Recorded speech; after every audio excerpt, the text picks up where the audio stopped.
Hello guys, कैसे हैं आप सब लोग। आई एम वैशाली किकान और इस वीडियो में हम बात करेंगे techniques to evaluate gain of the antenna. कैसे हम गेन निकाल सकते हैं किसी भी एंटेनास का।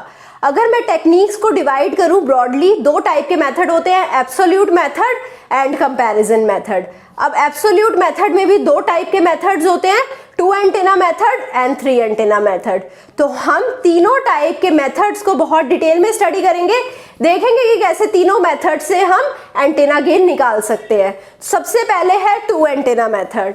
2 एंटेना मेथड में obviously as a name suggest 2 antenna होते हैं। अब जो 2 एंटेना लेने हैं उनके लिए एक स्पेशल रिक्वायरमेंट है कि उनको आइडेंटिकली लेना है। अब जो दोनों एंटेना आइडेंटिकल है तो दोनों का गेन सेम रहेगा।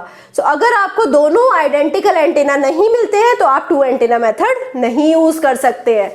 2 एंटेना के लिए द बिगेस्ट रिक्वायरमेंट इज कि हमें 2 आइडेंटिकल एंटेना यूज करने हैं। एक एंटेना को हम ट्रांसमीटर की तरह रखेंगे, दूसरे एंटेना को हम रिसीवर की तरह रखेंगे।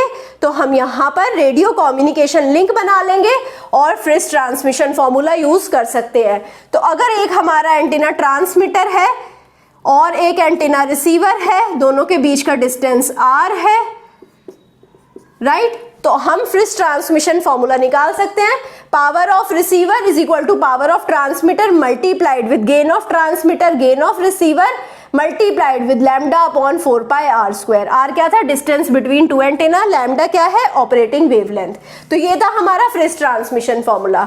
अब फ्रिस ट्रांसमिशन फॉर्मूला को ही रीअरेंज कर कर लिखते हैं। तो यहाँ पर अगर पीटी को यहाँ डिनोमिनेटर में ले जाएं तो पी आर अपॉन पीटी हो जाएगा। इस टर्म को इस साइड लेकर जाते हैं तो 4 पाई आर न्यूमरेटर में आ जाएगा और लैम्डा डिनोमिनेटर में आ जाएगा, स्क्वायर तो रहेगा ही।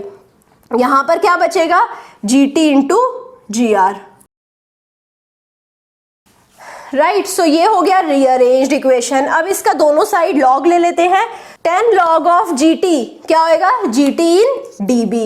10 लॉग ऑफ GR क्या होगा? GR इन dB। अब यहां पर 10 log of PR upon PT को कैसे लिखेंगे? 10 log PR upon PT as it is. 10 log 4 pi R upon lambda square को क्या लिखेंगे? ये जो 2 है ये इधर आकर 10 से मल्टीप्लाई होगा तो 20 log 4 pi R upon lambda. तो अभी क्योंकि हमने 2 आइडेंटिकल एंटेनास लिए थे, मैंने आपको बताया था दोनों आइडेंटिकल एंटेनास की एक रिक्वायरमेंट है कि उसका गेन सेम होना चाहिए। तो GT dB is equal to GR dB, इसको हम लिख देते हैं सिंपली GdB, ठीक है। GT is equal to GR को हमने इक्वल टू ले लिया है G के। सो GdB क्या हो जाएगा? यहाँ G प्लस G क्या हो जाएगा? 2G। अब जो 2 मल्टीप्लीकेशन में था इस साइड जाकर डिवीजन में चला जाएगा। सो GdB क्या हो जाएगा? Half 20 log 4 pi R upon lambda plus 10 log PR upon PT। सो इस मेथड से हम GdB निकाल सकते हैं जो कि होगा गेन ऑफ एंटीना 1 और गेन ऑफ एंटीना 2। तो R क्या था? डिस्टेंस बिटवीन द 2 एंटीना जो हमें पता है। ऑपरेटिंग वेवलेंथ हमें पता होगी। PR PT हम मेजर कर सकते हैं। जब भी हम किसी एंटीनास को as a transmitter receiver operate करवा रहे हैं हम PR PT इजीली मेजर कर सकते हैं। अब आ जाते हैं 3 एंटेना मेथड। जब भी हमारे पास 2 आइडेंटिकल एंटेनास अवेलेबल नहीं है हम मूव कर जाएंगे 3 एंटेना मेथड्स पे। ऑब्वियसली नाम से पता लग रहा है यहाँ पर हमारे पास 3 एंटेनास हैं। तीनों एंटेनास में हम क्या करेंगे? एज अ ट्रांसमीटर और रिसीवर यूज करेंगे और फ्रिस ट्रांसमिशन फॉर्मूला लगाएंगे रेडियो कम्युनिकेशन लिंक बनाकर। तो आप यहाँ देखिए, अगर मैं एंटीना 1 और 2 लेती हूँ, एंटीना 1 क्या है? मेरा ट्रांसमीटर। एंटीना 2 क्या है? यहाँ पर रिसीवर। तो एंटीना 1 और 2 के बीच का अगर हम डिस्टेंस R ले लेते हैं तो हम इजीली फ्रिस ट्रांसमिशन फॉर्मूला लगा सकते हैं। अगेन मैं फाइनल इक्वेशन की ही बात करती हूँ। तो G1 इन dB प्लस G2 इन dB हो जाएगा 20 log 4 pi R upon lambda plus 10 log PR2 upon PR1। ये कैसे आया? ये तो अभी हमने देखा ही था। तो अब ये हो गया मेरी इक्वेशन 1 जब हमने 1 और 2 को लिया है एज ए ट्रांसमीटर और रिसीवर। अब हम क्या करते हैं? 1 को ले लेते हैं एज ए ट्रांसमीटर और 3 को ले लेते हैं एज ए रिसीवर। 1 और 3 के बीच में जो डिस्टेंस है वो है R, ठीक है। फिर से अगर हम फ्रिस ट्रांसमिशन फॉर्मूला लगाएं तो G1 इन dB प्लस G3 इन dB क्या हो जाएगा? 20 log 4 pi R upon lambda plus 10 log PR3 upon PT1, right. तो ये हो जाएगा मेरा इक्वेशन 2 ओके, सो नाउ आपको समझ आ गया कि कैसे मैंने बस यहाँ पर PR3, क्योंकि third as a receiver use हो रहा है तो मैंने यहाँ पर PR3 लिखा है, 1 एज ए ट्रांसमीटर यूज हो रहा है तो मैंने PT1 लिखा है। सिमिलरली हम 2 और 3 को लिखेंगे। सो 2 यहाँ पर ट्रांसमीटर है, 3 रिसीवर है, दोनों के बीच का डिस्टेंस R है। तो हम कैसे लिखेंगे इसके गेन को, G2 plus G3 is equal to 20 log 4 pi r upon lambda plus 10 log PR3 upon PT2। अब ये क्या बन गई है, ये 3 मेरी लीनियर इक्वेशंस बन गई हैं। G1 और G2 और G3 को सॉल्व करना है, 3 वेरिएबल्स हैं, 3 इक्वेशंस है, हम इजीली सॉल्व कर सकते हैं, राइट। हमें बाकी सब पैरामीटर्स पता ही है, तो ये अगर पैरामीटर्स पुट कर देंगे तो ये लीनियर इक्वेशन बन जाएगी। x plus y is equal to कुछ हो जाएगा नंबर, y प्लस z हो जाएगा कुछ नंबर और z प्लस x हो जाएगा कुछ नंबर। तो इससे हम very easily we can solve it. अब आ जाते हैं कंपैरिजन मेथड पे।